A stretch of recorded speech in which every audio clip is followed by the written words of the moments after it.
लोगोफोर जोंहा टाउनाव फैनानै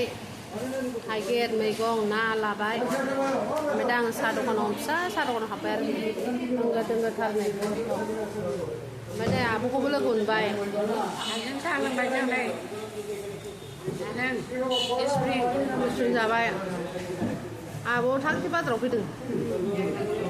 आंहा नुबावाखै नोङो बोरै थब नुसुना आंखौलाय बे खोन्थाबाय ए सासेया बाजाराव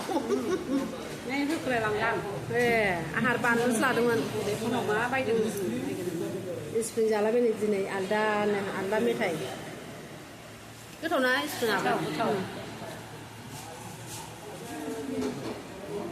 बिराद गरम होदों दिनै सानफ्रोमबो गरमहाय गोथावथार गोदैनो स्प्रिं गजा औ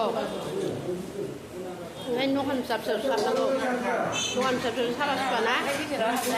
लेथ्रा लेथ्रि